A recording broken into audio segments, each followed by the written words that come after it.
Welcome, welcome, welcome. Boo, boo, boo, boo, boo, boo. Good evening, everyone. Good evening. Hope everybody's doing well. Hope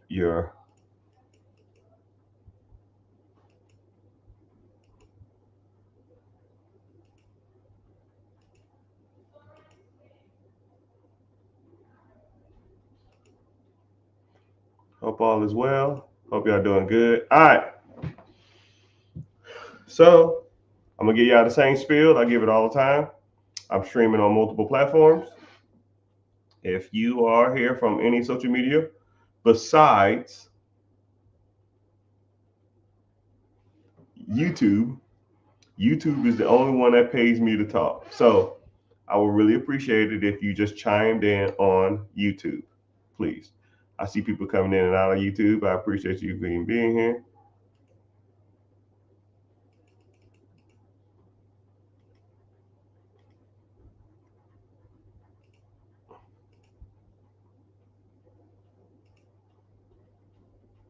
But yeah, so let's get started. Individuals talking about different stuff.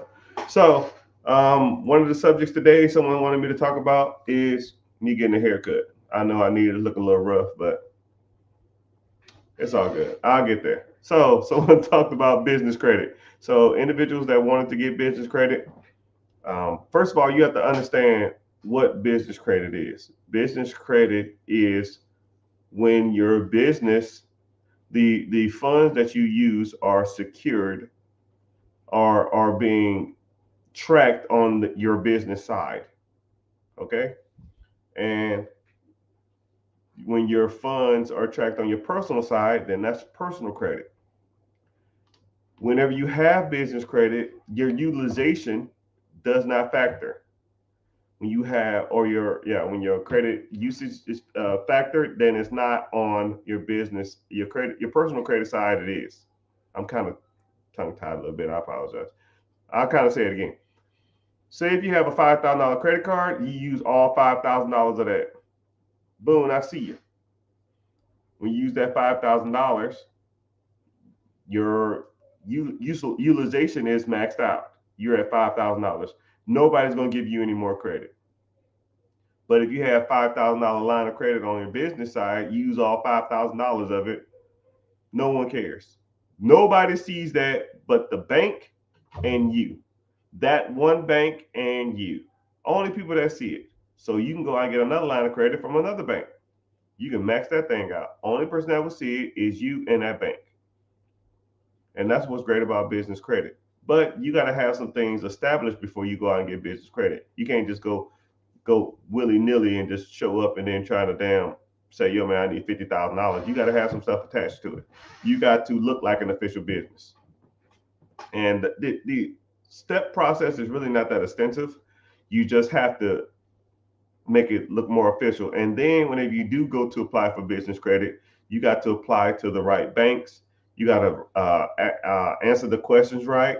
You got to say the proper things. You can't just go in the bank and be like, yo, bro, I got a damn week old LLC. I got somewhat good credit and I need $100,000. They're going to be like, yo, you can $100,000 your ass about the door. It doesn't work like that. But there are steps you can do. One thing that I do or my team does is we do the process for you. I'll tell you, yo, you need this, this. Cool. Let's go get you some money. Right? And if we don't get you money, my job, my job really is not to even get you money through us. My job is to get you money, period. Right? I don't care if you go through us. I don't really give a damn. Right? But if you go through us and we don't get what you want, then I'm gonna show you other places you can go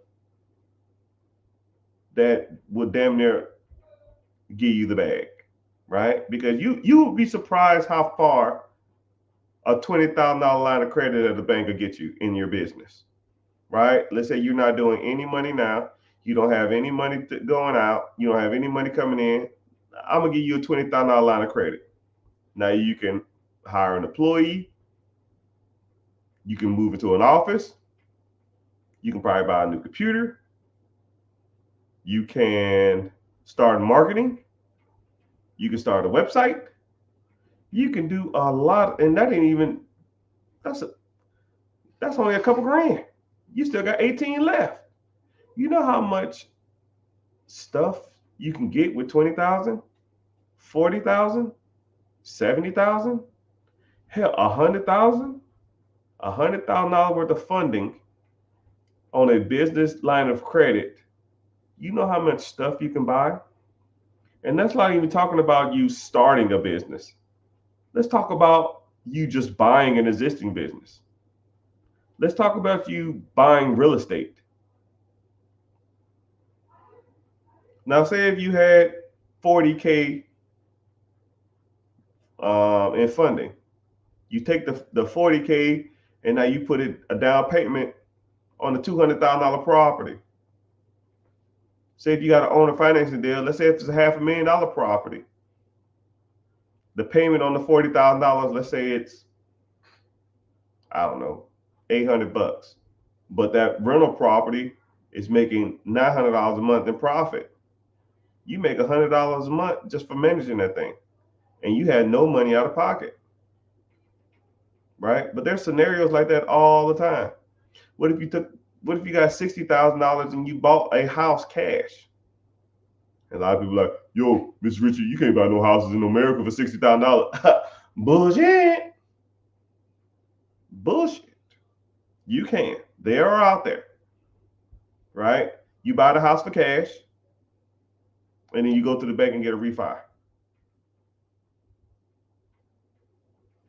Let's say if you got an off market, it was a $50,000 house that was worth 75. You had to pay $50,000 cash. You put it on a line of credit, and then you wait 2 weeks, 3 weeks, or about a month or whatever, waits for the smoke to clear, a couple months. Then you go to the bank and get a refi. They're going to refi you at 80%. 80% of a $75,000 house, 60, maybe something like that. So now you make $10,000. You got the property, and now it's still being rented out. How many times can you do that? Damn near infinity. You pay the 50 back. You get a mortgage. You get a tenant, and you get equity. You rinse and repeat. Now, how many times can you do that? Right? Those are things we talk about. If you're interested, click the link in the bio, get started. Yeah, Chris, get that money. Hey, Chris, I just sent you I sent your application up too. So you good now. Or at least I couldn't get access to that Google Doc either, but that's a whole nother story. I'll get to that later. And something else I'll talk about real quick, someone else brought it up. We in class Friday, I have a special guest that's coming through that's going to help us make more money. And those are the type of things I like to talk about. Those type of things that I like building, those type of relationships. Right? And it'd be surprising, and I'm not trying to brag or boast, but when you have a decent social media following, when people don't have a decent social media following, or they have somewhat a decent amount of social media following, those people kind of, I ain't gonna say they look up to you, but they see value in working with me. And I see value in them. But there's a lot of people out there. It's a lot of noise out there. And it's a lot of bull stool out there, right? Through me, I damn near vet them all. Right? If I see bull stool, they get no love. But if they're doing stuff out here that makes sense and other people can replicate it and other people can make money from it, then I'm down. And that's how it should be. But yeah, if you're watching on TikTok or any other social media platform, I don't know, on Facebook, just click on YouTube, type in The Rich Get Richard. You don't have to follow, you don't have to sub, just watch it from there because they pay me. Right? All right, next subject is someone said improving their credit. So there's a lot of things you can do to improve your credit. One, so you have to, first of all, to improve your credit, you got to understand your credit. So you have two aspects of credit. You have your credit profile and you have your credit score. Your credit profile ultimately it makes up your credit score. I've seen people with strong credit profiles and have shitty credit. And I've seen people with great credit and shitty credit profiles or no credit profile. I've known people to have no credit cards, no debt, no cars, no credit cards, and have a 780 credit score. And I've seen people with $140,000 worth of personal credit cards and have a 600. $160,000 line of credit or in their personal name is the strongest credit profile I've ever seen. And I've seen people with no lines of credit, no cars, no bills, no nothing. They was added as a authorized user on like 3 bank accounts, and now their credit score is high. So Blue Gator, I see you. So you got to understand the difference between credit and credit profile. You need to work on them both, right? Your credit score isn't everything, just like your credit profile isn't everything, right? You need to get revolving credit on there, keep the balances low. You need to pay your bills on time. You need to have accounts that are older accounts. You don't need none of those old accounts to fall off your account. You need to remove any negative inquiry. You need to not have so many hard inquiries. Hard inquiries mean you're desperate for credit. You need to remove any type of negative, anything negative on your credit. Charge off, late payments, repossessions, baby mama payments, court judgments, liens, all that shit. If it's on your credit and it's negative, you got to get that shit off there, right? According to the Fair Care Act, a lot of that stuff shouldn't even be on your credit anyways. It denies the average United States citizens the right to credit, and every United States citizen needs to have access to credit to have a normal, sustainable life. I didn't write that shit. The federal government did. So once you understand that, then you know that that stuff should not be on your credit. It probably was placed on your credit with false pretenses, right? Once you start to understand the laws and know what's going on with that, then you can kind of understand how to get some of that stuff off. Somebody asked, someone just said they use their own money to fund deals. You can use your own money to fund deals, but let's put it like this. There's a bank and then there's you. Let's say a deal costs $5,000 or $10,000. How many deals can you fund before you run out of money? Now, if there's a bank, let's call it Bank of America, and it's $10,000 per deal. How many loans or deals can Bank of America fund before they run out of money? So, who money would you rather use, yours or the bank's? I'll go with B, and the B stands for bank. Use the bank's money. That's what it's there for. The bank, I'm gonna go on a bank rant. I know y'all don't want to hear this shit, but I'm going. The bank's money is there to be used and lend. That's how banks make money. Banks are in the business of loaning money, right? You think that them holding your $200, $500 paycheck every damn week is their bread and butter? No. They actually lose money by you being there. They don't give a damn about you. Let me tell you how you know banks don't give a damn about you. Go to the bank and deposit $500,000.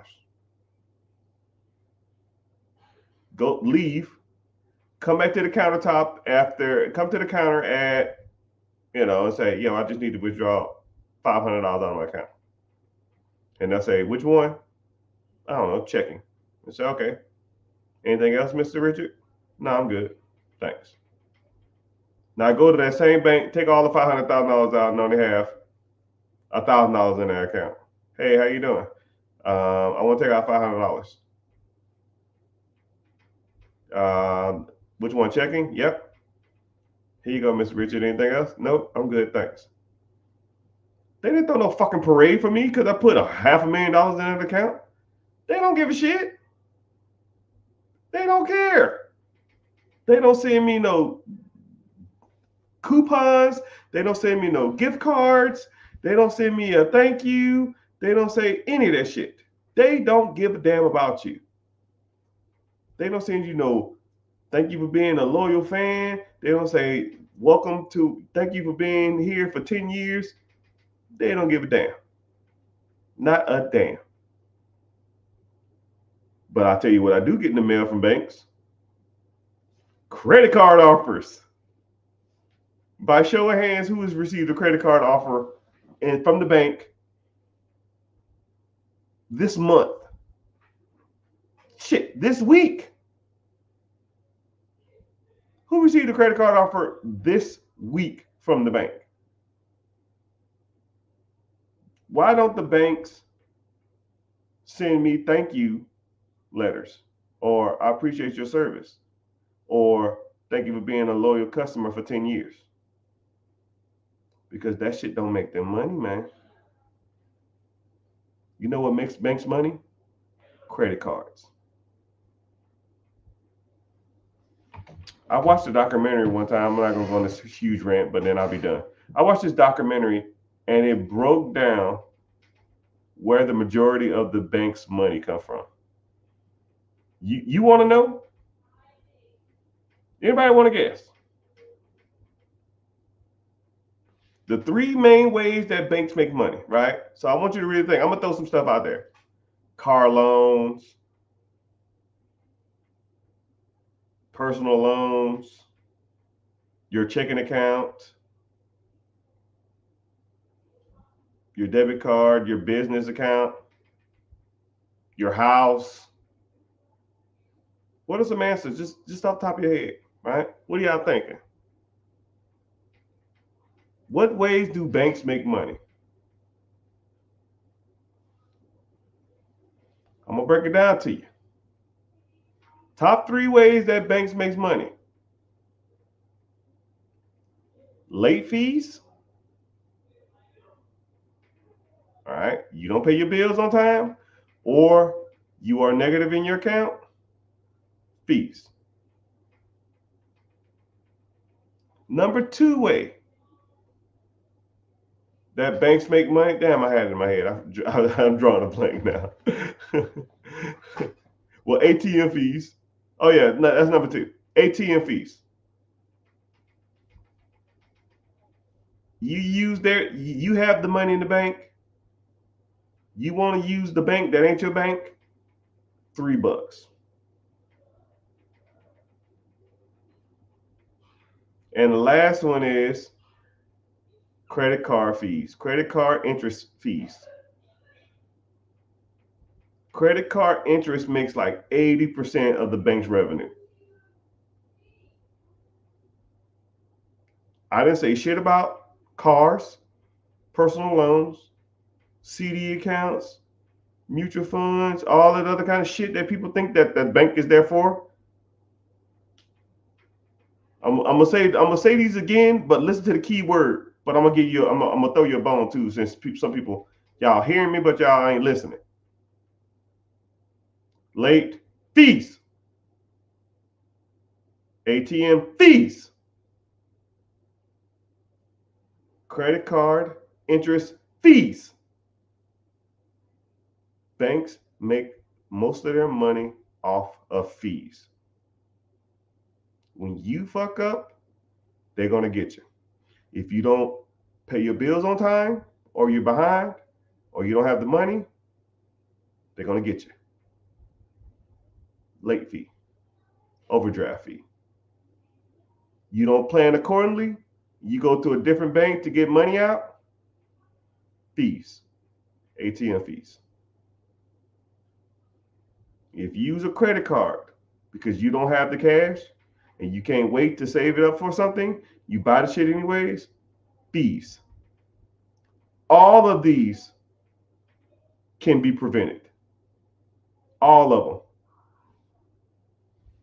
But they understand that people mess up. And they're going to take that shit all the way to the bank. Literally.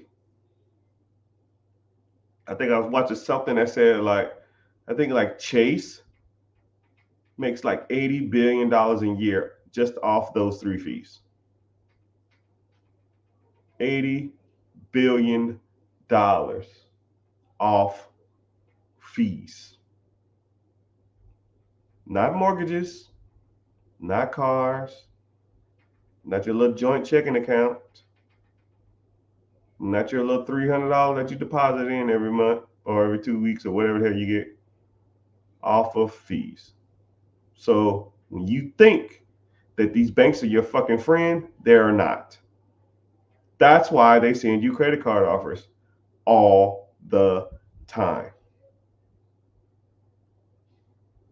Because they make all their money off you wanting lines of credit and not knowing what to do with the shit. And then you spend the credit card debt on consumer debt, which is even worse. Not only are you spending money that you don't have on shit you don't need, it doesn't even provide you any more money.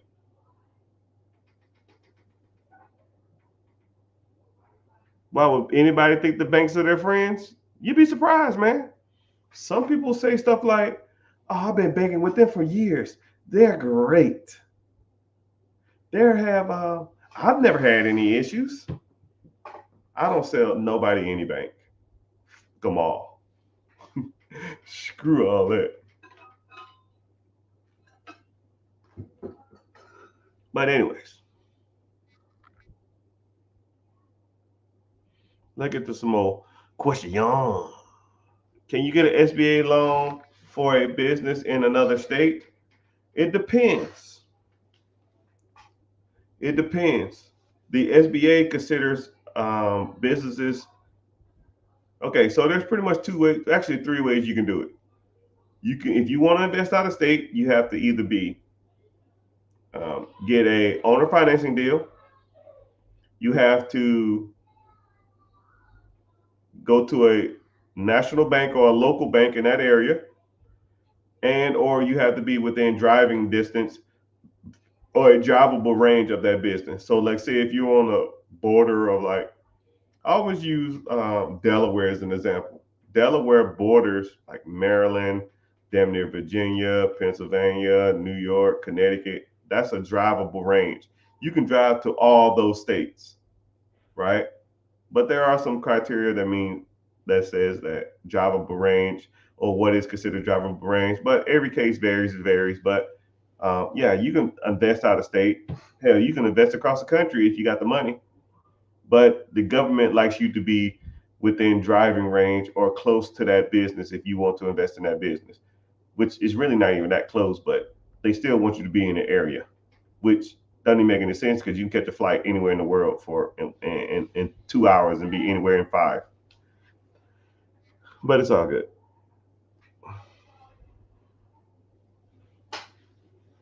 I need trade lines. Trade lines are trash. Trade lines are dead. Trade lines are dead. Some people call trade lines. I don't call them trade. I don't really call them trade lines. I just call them like authorized users or something. I'm not really authorized user. Trade lines technique don't work anymore. So does Chef Corps and Shell Corps don't work either. They got hip to that shit, right? But I can break down Shell Corps, and trade lines all day long. Not gonna get into it today. I don't really feel like it, but just know that you don't need a trade line, right? You work on your personal credit. Once you get that personal credit ready, and then the bad part about it is, whenever you get a trade line or you an authorized user on a account, you have like an asterisk on your credit score.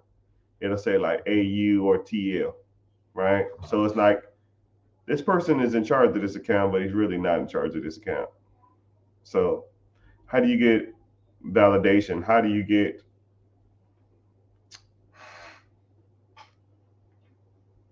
how do you truly tell the bank or the creditors that you are the guy or the girl in that industry when everything on your credit is piggybacking off somebody else? You know, there's ways to do it, and y'all got to learn. So I'm here to teach you.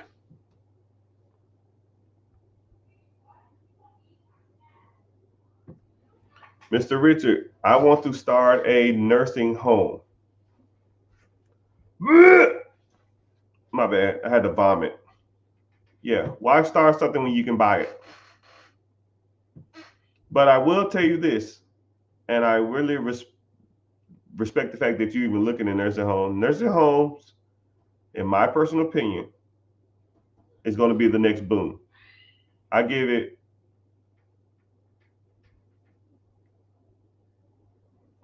about a year from now. You know how like everybody was talking about Airbnb in like 2020, about 2019, 2021 ish. Like everything was Airbnb. I'm doing this. I'm arbitraging. I'm buying. I'm holding. I'm short term leasing. I'm short term renting. Just everything you saw on social media was Airbnb. You saw the commercials for the damn the apps and all kind of shit, right? The next boom, I give it like a year, a little over a year, is going to be nursing homes. Everybody and their mama's gonna be freaking talking about it, and you're just gonna be like, "Oh my goodness, like, dude, quit it." Because there's a high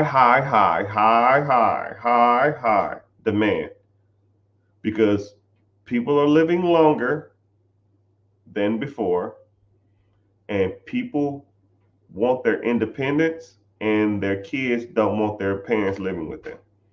It's kind of weird how that works, man. I remember like, well, I don't remember, but it just seems like a few years back, maybe 40, 50 years, it seemed like I just felt like older people just lived with their kids until they just was out. But people don't want to do that no more, man. Kids don't want to take care of their parents. They just want to do their own thing and let their ass rot in the damn nursing home.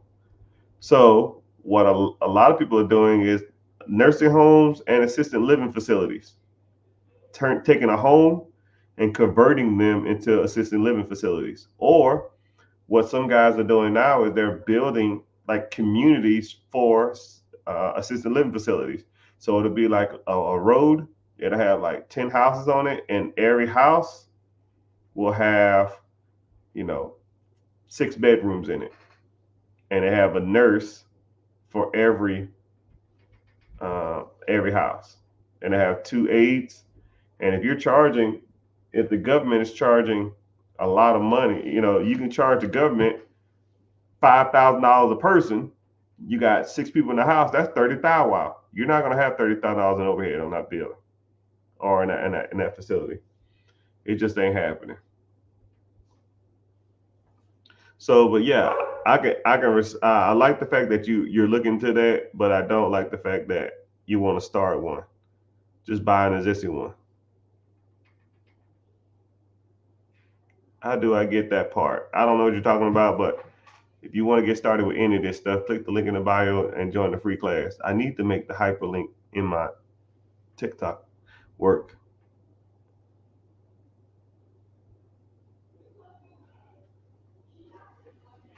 Me right now, I have a 750, a 770 credit score, 2 credit cards, a pledge loan, no debt on my credit. Yeah, sound like you're doing pretty good. Now, what you want to do with that credit though?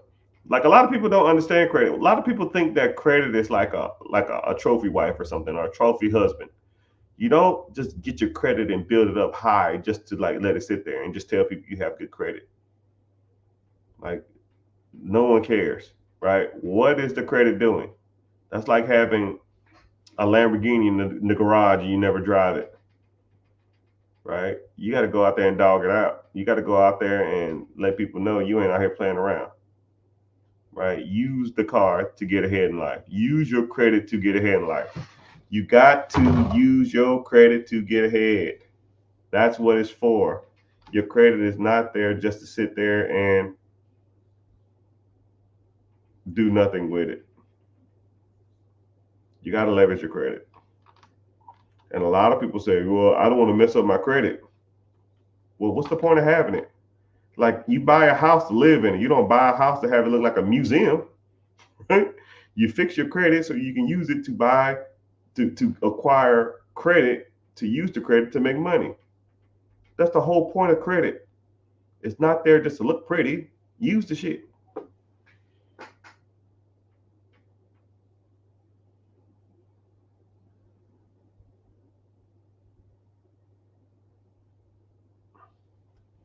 Oh, we have a military question. I love the military questions. Do you recommend you have a TSP, or what do you recommend for retirement, member service, or do their TSP? Good question, D Matt. So a lot of people don't understand TSP whenever they get out. So TSP is a employment retirement account for government employees, especially military. Whenever you retire from the military, then you are not a federal employee anymore. Okay? Once you retire from the military, you are not a federal employee anymore. So your TSP, you can't contribute to it anymore. You only can contribute to it when you're an employee. So you have options. You can, one, make it a self-directed IRA and put it into your S corp or C corp and use it however you want without any penalties. Or you can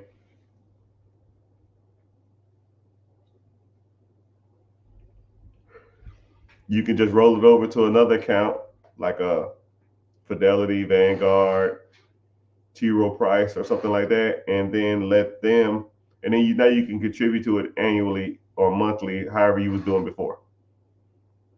But you have options. And also, too, if you take a loan out on your TSP account, if you take a loan out whenever you go to retire, let's say took a loan out on your TSP, let's say if it's $4,000 or $5,000.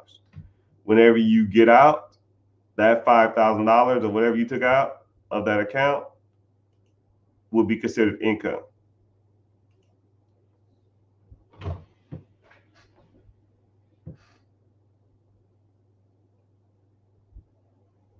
So, yeah, so try not to have a loan out on your TSP when you get out.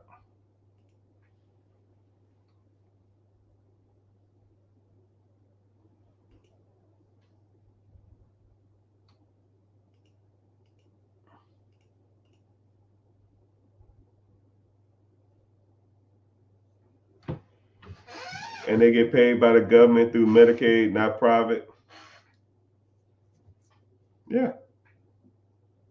I have good credit and about 10,000. Wow. Matthew, what's happening?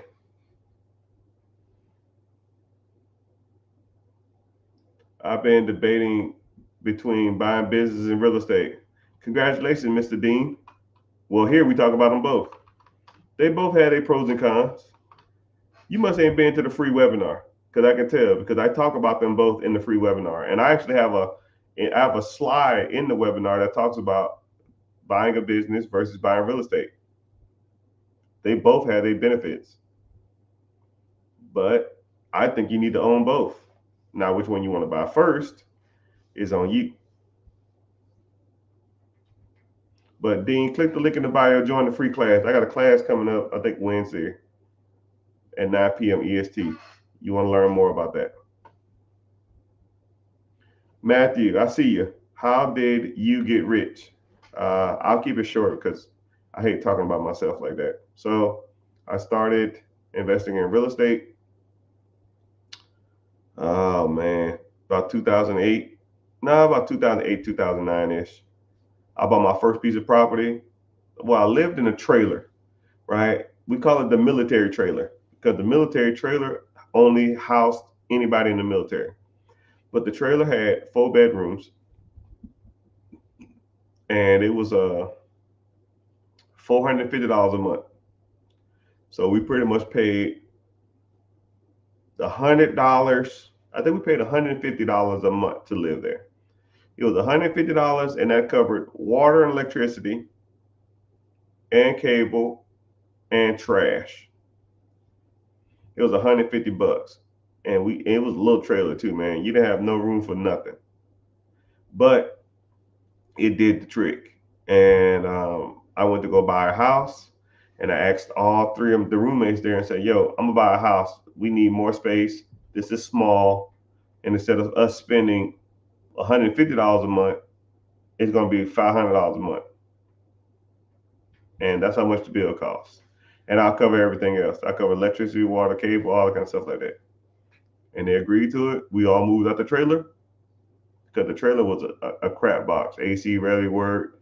It was floor was wobbly. The rooms were small. You know, people paid for it, and it was closer to where we worked. So I had three roommates that paid me $500 a piece. My PITA, property taxes, interest, and insurance, was $900.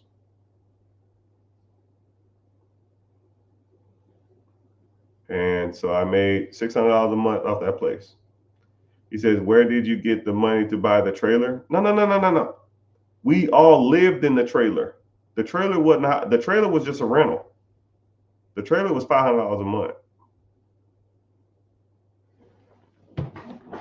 It was just like through this old man who owned the trailer. That's where the trailer came from.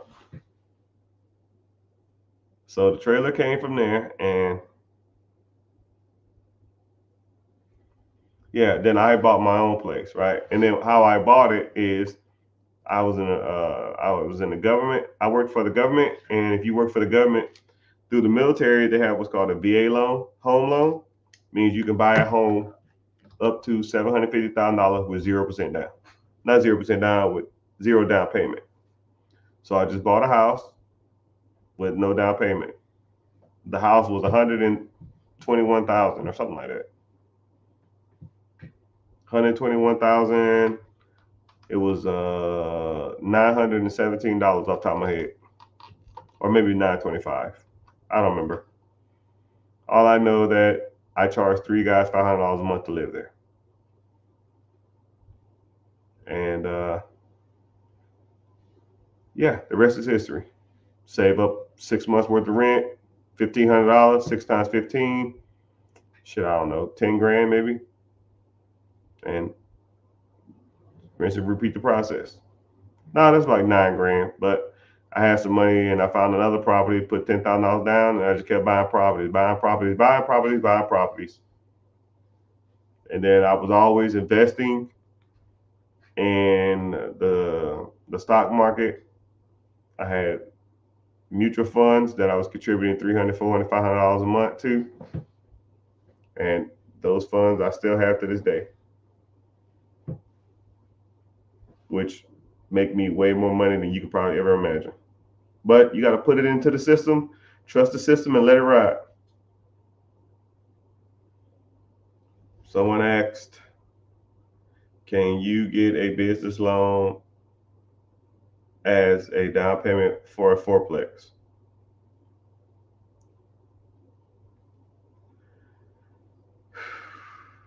You're asking it weird, but technically, yes, you can. So this is what you do: you get your LLC and set the LLC up right properly. Then you go out and get business capital or business funding. You take the business funding and use it for the down payment on the fourplex. If I had to do it like that, but they don't like you to use debt to pay for debt. But there's kind of there's ways to do it.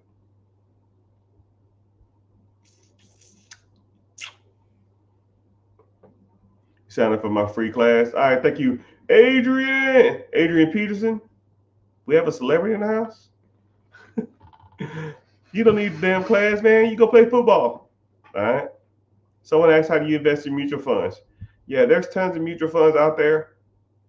You can literally just Google mutual funds and pick a brokerage or pick a house, pick a ticker, and then just start investing in it. But there's tons of them out there. I have some that I prefer. There's a lot of them out there that are okay. But if you really want to like deep dive, break them down, I teach all that in my class. I teach it all. I think last week, no, was it last week? What did we talk about last week? Yeah, last week it was all investing, right? Mutual funds, ETFs, um, stocks, bonds, high yield savings accounts, and I showed you where to go. I showed you how to start it. I show you how to turn on automatic investing, so it takes out 200, 300, 400, 200, $300 every month out your account. I turn on how to reinvest dividends, how to reinvest interest, how to reinvest payouts. And then one day, whenever you're 55, 60, 65, or however old you are, you can just click a button, click, and then you start making interest interest checks for the rest of your life. You got to pay taxes on that interest check, but let's be real. If I'm getting a check every year for $300,000, I'm not worried about fucking taxes.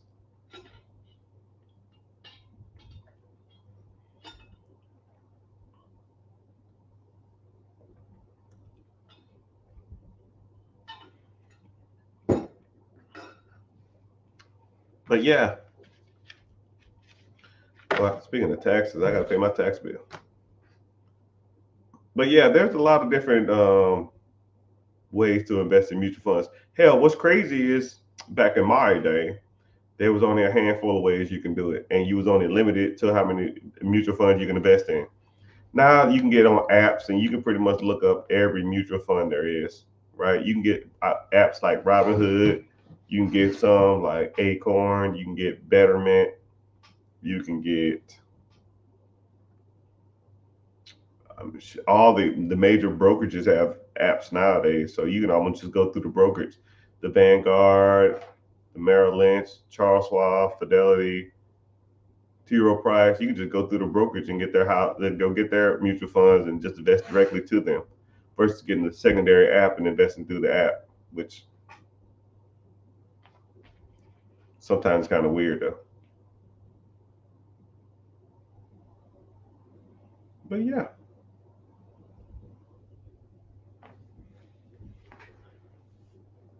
But the price of admission,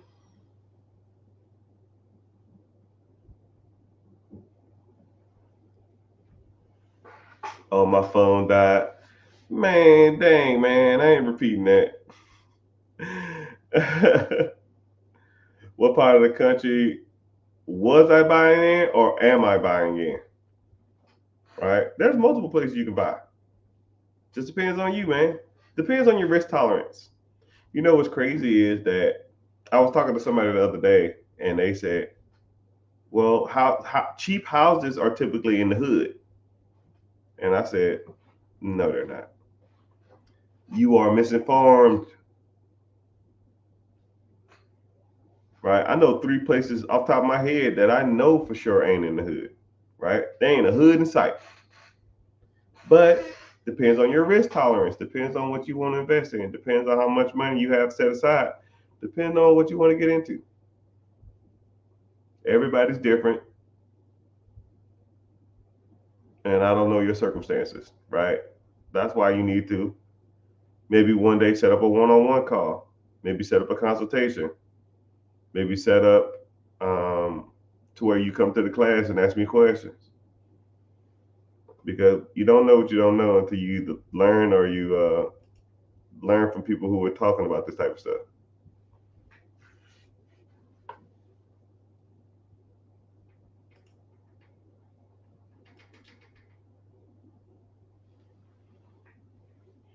So I always tell people too that I always tell people too, it just depends on, some people. I asked one person, where do they want to invest at, and they said, I want to be at least 10 minutes away from anything, any property I own. And I said, well, why? He said, well, if something happens. And I said, like what? He said, I don't know, something bad. And I said, oh. Said, okay, what you want to do first? You want to do real estate or you want to do a business? He said, let's do a business. Okay, do you have a general manager? Yeah. Is the general manager going to go there if something happens? right? Let's just say I go hypothetical. Let's say someone drive through your front window, right? Someone drive through the front door. No one's hurt. Cops are called. They're gonna drive through the front door. Is your general manager gonna stop what he's doing and probably go there and see what's going on? Probably. I'm sure he will. And he's probably gonna text you or call you and say, hey, Mr. Matthew, Mr. Richard, Mr. Tyler, Miss Kim, Miss Chris, someone drove through the front of your building.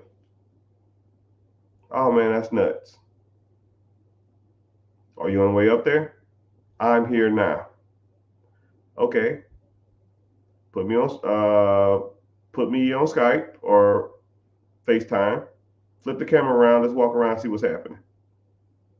I'll record it from my phone and I'll watch it. And then I'll say, is anybody hurt? No. I'll say, okay, good. Thank goodness. What we'll do is let's call a security service to get somebody out here to sit in front of the door and watch and make sure no one comes in and out here and steal anything. And to get a construction crew or contractor to put a temporary wall or board it up first thing in the morning. Sound like a plan? Yeah.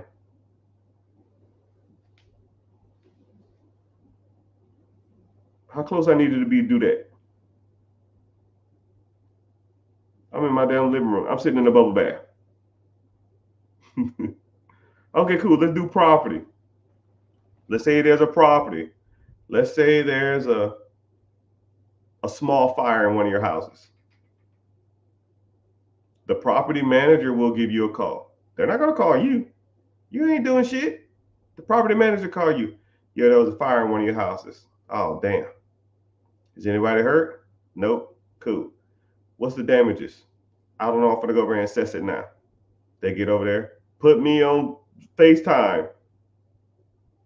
Okay, I see it. I'm screenshotting and I'm taking photos. Are we going to get the owner to pay for it? Or the person that's renting it pay for it? How much is the damage? Because if I have to call and make an insurance claim, my deductible is $5K. This is not a $5K job. They did it. They pay for it. Do they have renter's insurance?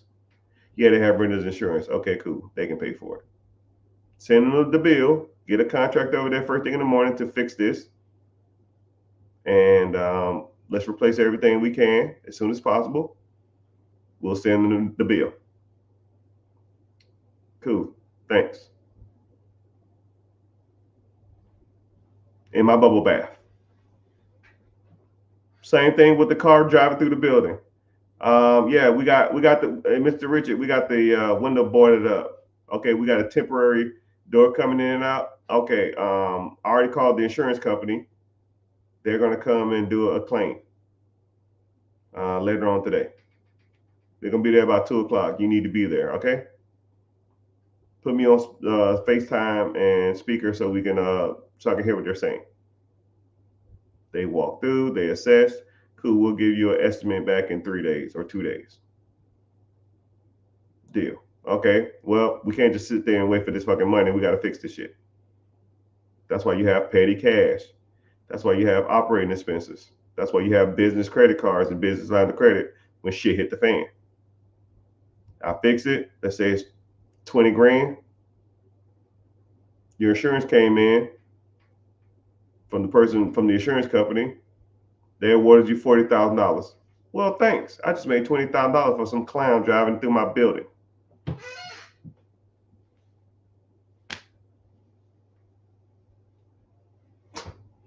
Come on, man. Come on. Someone said the hood places is Philadelphia, North Florida, and Detroit. All right, here we go, man. I'm gonna ask y'all a question. What areas do you consider, if you had to guess a city, what areas in the United States of America would you consider like hood or a rough area to buy real estate in. There we go. We'll say that. If you was a real estate investor and you did not want to invest in certain cities, what cities would you stay away from? Matthew said Detroit, Philadelphia, North Florida. I'm assuming you're saying like North Florida, like Jacksonville area, right? Martin said Compton. You know, the bad part about it is Compton has gotten better. But Watts, California, apparently is like the new Compton. Apparently, Watts is really bad. Somebody said St. Louis. Somebody else said Memphis. Right? I mean, it just depends, man. Depends on depends on you. Depends on what you consider rural or hood areas. But you got to take consideration. So all the cities that people said, Detroit, South Bronx, Compton, Watts, Memphis, St. Louis, Detroit, Jacksonville, Philadelphia. There are people in this United States who are making a killing in those areas. And they're probably not even in those areas. Somebody said Colombia. I have millions of dollars worth of portfolio in Columbia, South Carolina. So I guess I'm your analogy, right? I have invested in some of these areas.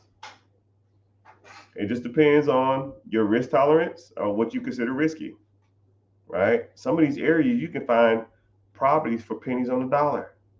Pennies, pennies, pennies, pennies, pennies. I've seen houses in Philadelphia for like, I want to say like $22,000. I've seen a fourplex townhome in Columbia, South Carolina for $90,000. A fourplex townhome in Columbia, South Carolina for $90,000. Now let's do some simple math. Let's say your PITA, property taxes, interest, and insurance, or mortgage on that property is, I don't know, $1,200. Are you charging $300 a month to live in a townhome in Columbia? Probably not. It's going to be just as expensive in that area, just like it is in all other places in America, right? You might be all in, let's say $1,000 a month. You might be charging them people $1,000 a month to live in that townhome. That's $4,000 a month, right? I couldn't sign that check fast enough.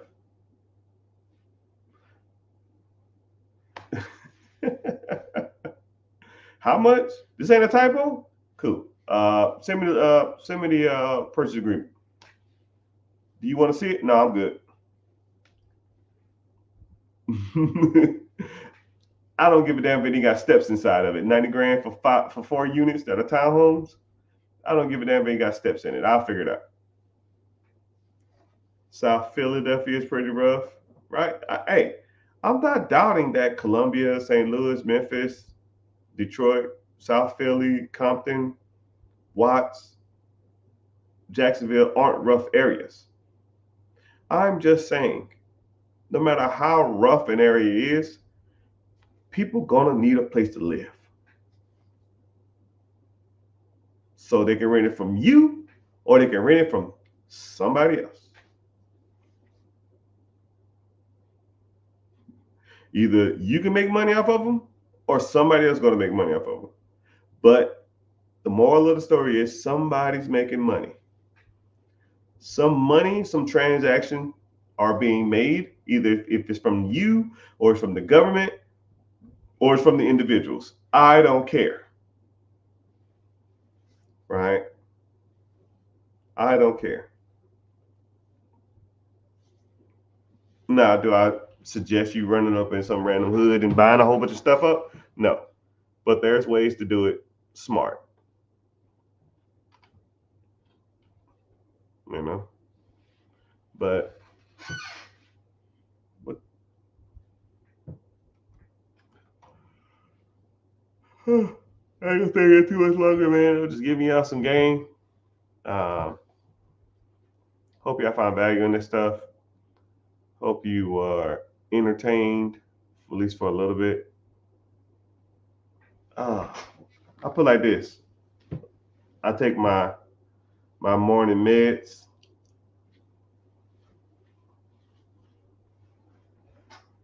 and then I'm out waiting for y'all questions.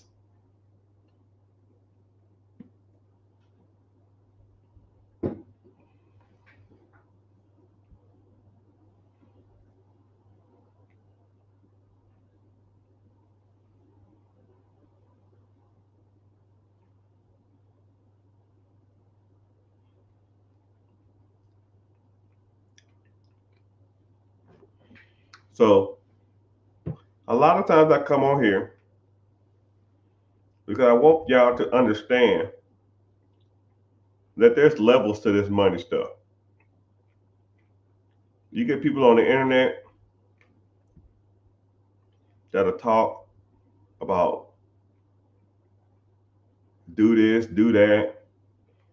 They'll make a 10-second video, three-second video, a 3-minute video, 45-second video, and there's not a lot of substance to whatever they're saying.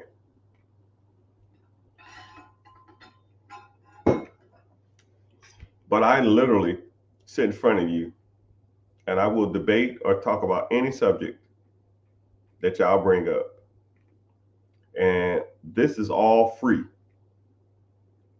I don't get paid for this, right? YouTube, I make a little money. Damn, YouTube, appreciate it. YouTube, I make a little bit, but I mean, it ain't like bringing home the bacon kind of money.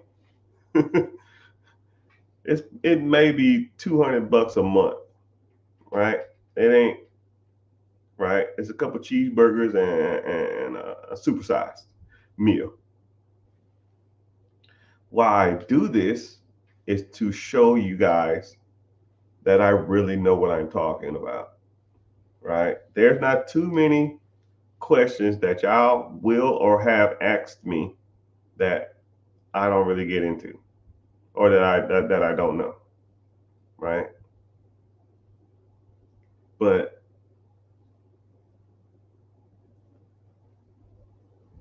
I do sometimes I come on here because I am actually just working on conveying a message to an audience over a long period of time. You know, if I can get on if I can get on here and just talk to you guys about just nothing, imagine if I had like some direction, shit, or a slideshow. I'll talk for a fucking 3 days straight, right? But a lot of the stuff is just made up. Well, not made up. It's off the top of my head because some people just talk and they're like regurgitating what someone else said, or they're just talking about some stuff that they heard off the internet. And I'm not like that, right? I'm in the streets every day learning, growing, investing, reinvesting, buying, selling, whatever, right? And if it works for me, and I know it works, then it can work for you. And at the end of the day, that's pretty much what it boils down to. I show you how I did it, and I show you where I did it and how it can be replicated. And once you understand that, it's kind of downhill, right? Don't learn from people who ain't out here doing it. You gotta do it from learn from people who actually are out here in the streets every day, right?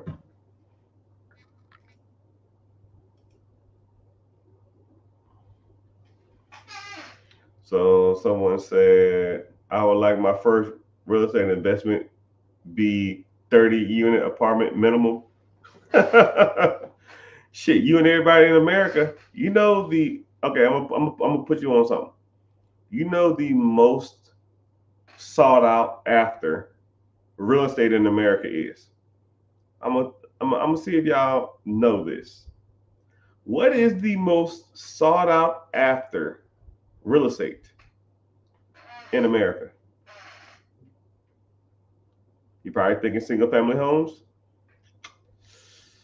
Nope. Duplexes. Nope. Triplex. Nope. Fourplex. Nope. But it's up there. Fourplexes are up there. Let me take my pill. Casinos, man, heck no.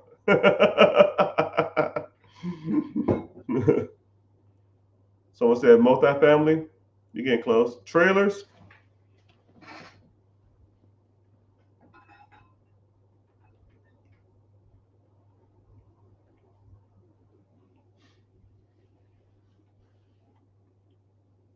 I'll give you a hint. It's apartments. Multifamily. What units though? How many units?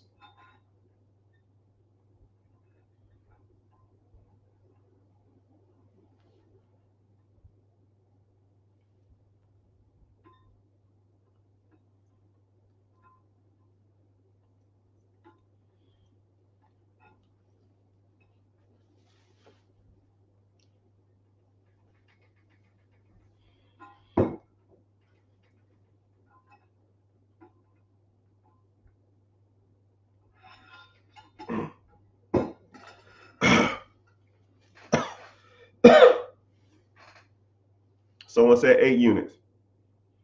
How many units you think is the most desirable real estate is there in America?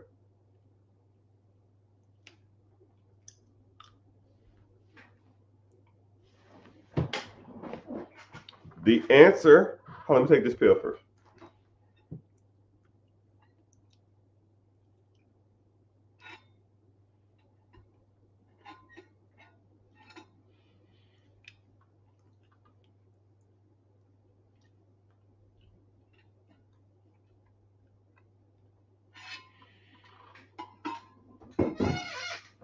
Someone said 4 to 5 unit multifamily apartments. So you're saying it weird. 4 units is not an apartment complex. It's a multifamily. It's actually financed as a single family or financed as a single home. 5 units is considered commercial property and is financed as a commercial loan or an apartment. So 4 units and lower is considered a single family home, or you finance under a individual as a primary house. 5 units or more are considered commercial apartments and higher. So the most desirable real estate in America is 10 units to 30 units. It is the most cutthroat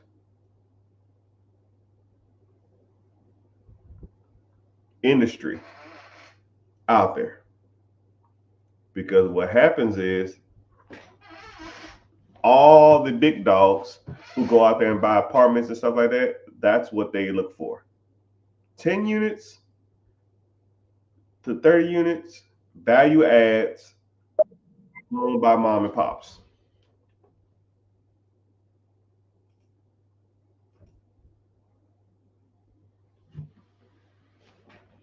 So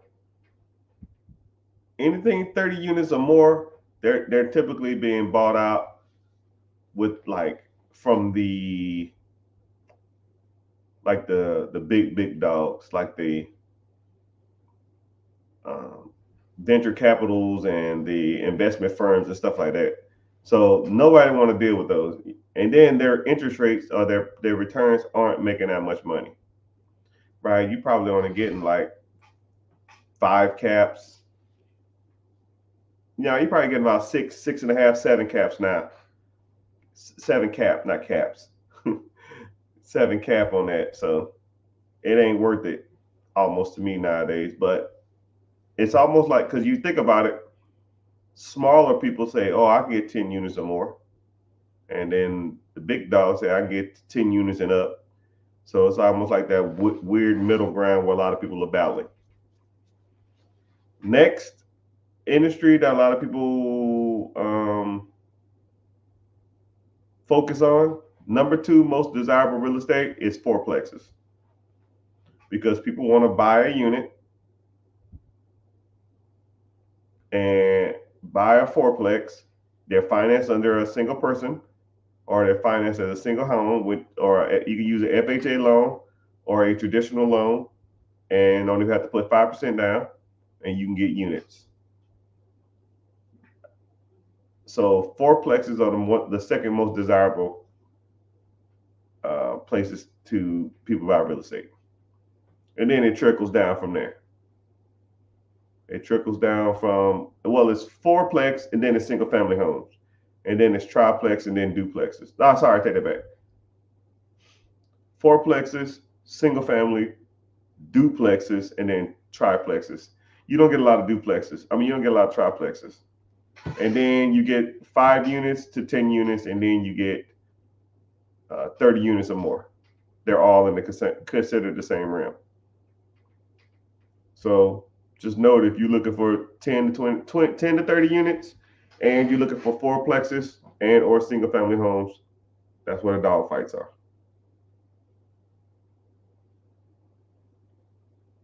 But hey, what do I know? What I know is some of y'all ain't following. I know people on social media ain't liking, tapping the screen. If you're interested in learning more about real estate or any of this stuff, man, join the free webinar. I got a free webinar coming up. Won't be doing myself any justice if I didn't say anything about it. Hurry, don't be late. And also, too, I didn't even really factor in, well, I guess it's considered commercial real estate. But then you have like the mobile home parks, you have trailers, you also have assisted living facilities, you have nursing homes. I didn't really factor in none of that stuff.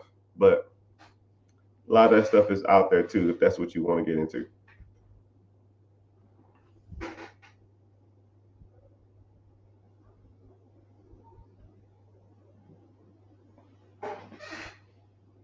Saving up for the mentorship. Glad I came across your channel. Yeah, if you're interested, come to the free class, learn more. If you want to make payments, that's cool too, right? But if you make payments, don't be trying to renege on my ass after about a month. Yo, man, well, see, I ain't got time for that, man. Don't do that, right? Either you commit and you have access to me for life, or you're just gonna make me upset, complaining after 2 months. You know what I mean? I don't want that, right? If you can't afford it or you don't want to do it, that's fine. Don't do it, right? Because I don't want to get pity parties. I'm not that type, right? And then I look at stuff like that as like, if you can't commit to this, you're not gonna commit to anything, and it makes me mad, right? I meet so many people in life that tell me they want to do something, regardless if I charge them for it or not, and then they just don't follow through. It is so annoying. If you want to do it, let's do it. If not, I'm good. Don't waste my time, right? Not trying to be rude or nothing. It's just that, yeah, it's all good. Yeah, some people will sign up and then like 2 days later they'll say, yo, I changed my mind. I'm like, what? Man, I guess it knows what it is, man, but it's just a waste of time. And then someone else might have wanted that slot, because I only offer limited slots, because onboarding people is a pain in the butt. So they fear success. Yeah, I think it's just not necessarily. I think it's probably a fear of success. I think it's just a fear of the unknown too.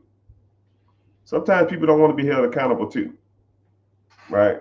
Because I will do that. You ask me a question, I'm gonna tell you to do this, and then I'm gonna check in on your ass after so much time and be like, "Yo, man, what's up with this? Did you do this?" Yeah, here we go, man. Got serious.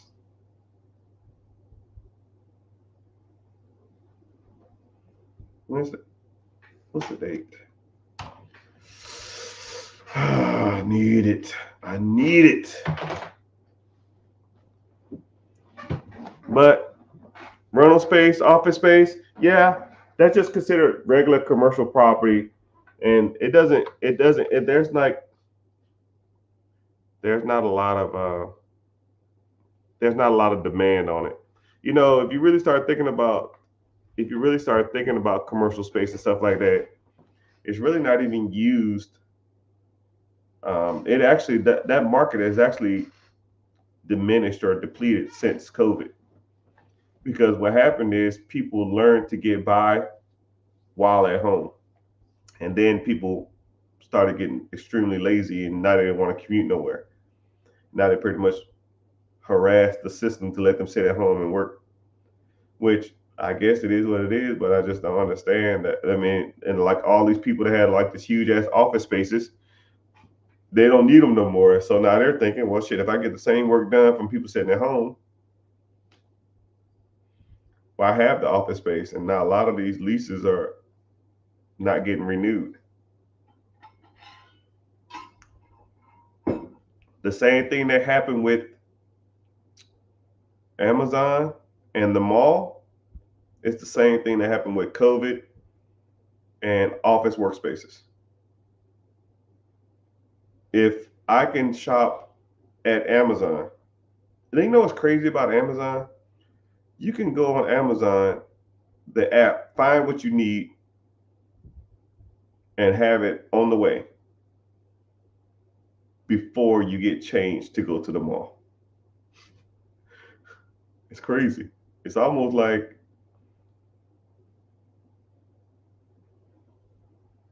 why go to the mall? You just sit around and let everything come to you. We're gonna be like Wally here in the next 300 years.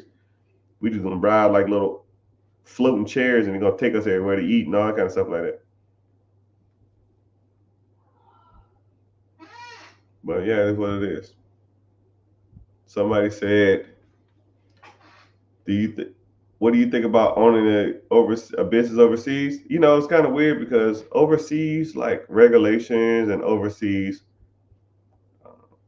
employees and staffs and all that kind of stuff like that, it's some of that stuff is way different than it is here. I wouldn't want to own anything in an area where I don't truly understand what's going on, right? And then there maybe be a language barrier too. Like if something was to happen and I call like the say if I own a restaurant in Mexico or Panama City or something, let's say their native language is Portugal, right? I call the damn restaurant and everybody's speaking Portuguese. I'm like, what the hell is going on? Okay, I'm just I need Eric. Okay, Eric, Eric. I'm like, no, hell no, I'm good. Now, if you spoke the native language and you understand that area, then maybe, yeah, maybe you can shoot for it. But the SBA, Small Business Administration, is a United States program, right? You're not gonna go buy a business in Canada with a United States loan. It doesn't make any sense. Now, if you can get funding over there or you can get financed, then sure, roll it. If that's what you want to do. But I don't want to hear no elaborate plan though, because some people say, "Yo, man, I mean, I can invest overseas." Okay, cool. What you got? And they'll say something like, "So there's this guy, right? Oh my goodness, here we go. I know this one guy, right? He can get access to any vehicle I want. So what I do is, right? So I pay the guy. Oh, here we go. Sounds some bullshit.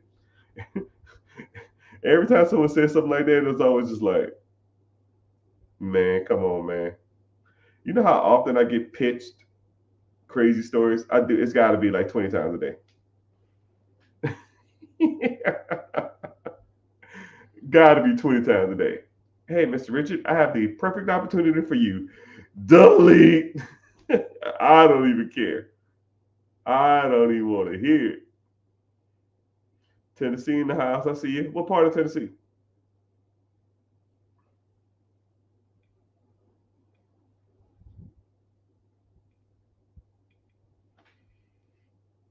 Yo, Mr. Rich, I have the perfect opportunity for you. Delete. I see your YouTube channel is not being optimized. Delete.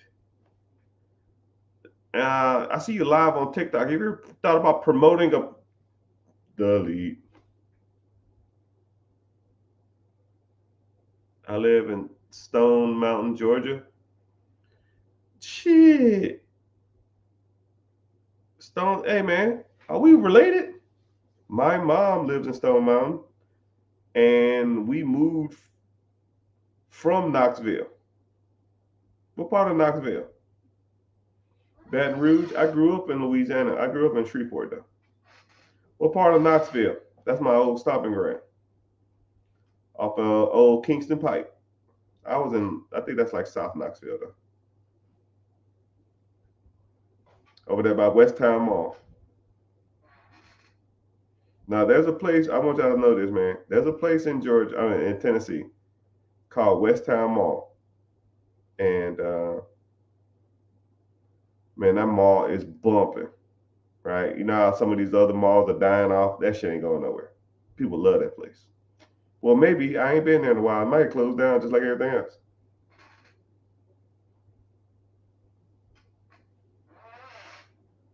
Pine Lake, Stone Mountain. I'm over there by, well, mom's over there by Lawrenceville Highway, the Highway 78, if you know where that is.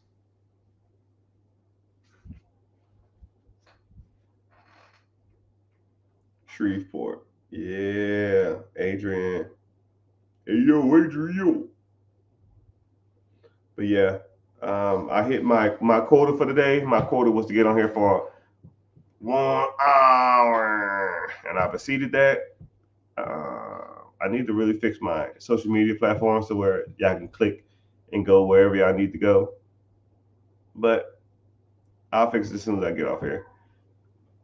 But yeah, if you're newer here, thank you, welcome. Make sure you're following. Uh, you went through, you're Redan. Oh, you from the hood. South Harrison was bougie. Bullshit is bougie. That shit is hougie.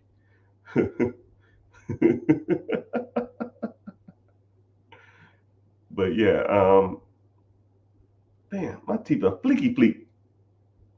You know what's crazy is people be like, "Man, your teeth look so yellow in the videos. You got all that money. You need to damn fix that smile." I was just like, "Bro, this is a $50,000 smile. You just get bad lighting.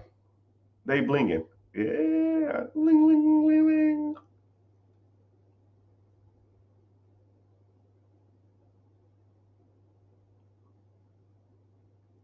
Thanks for your time, Jake. I'm glad you knew. You're glad you're here.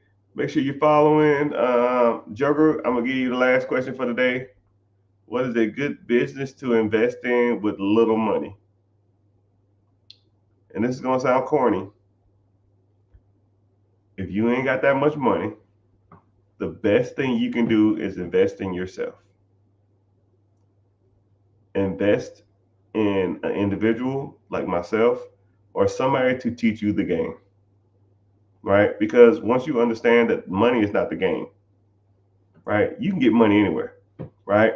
You can have a 700 credit score and go to 5 different banks and get $20,000 a piece in lines of credit. That'll get you $100,000.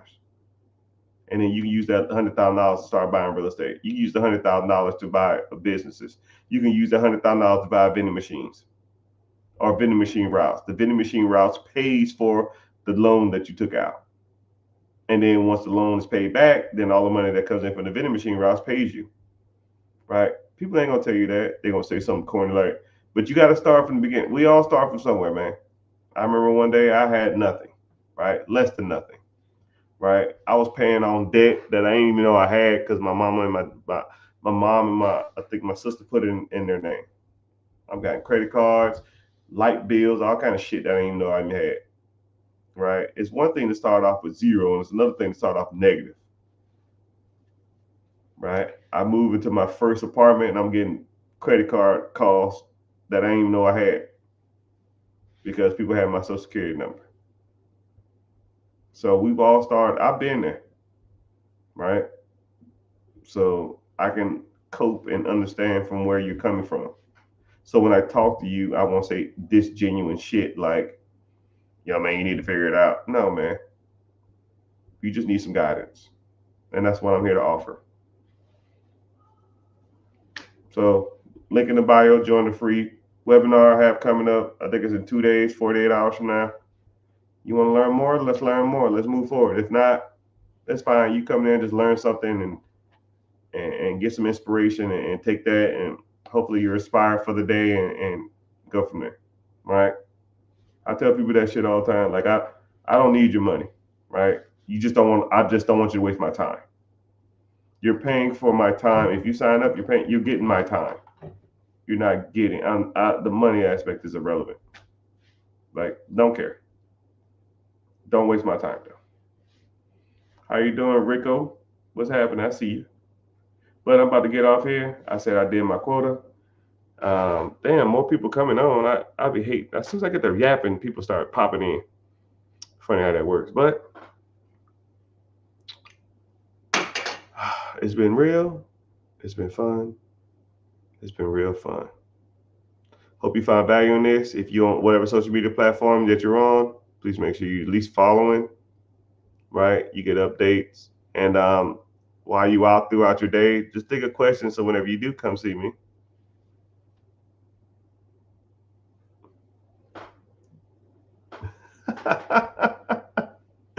I don't know how I know you, man, but what's going on?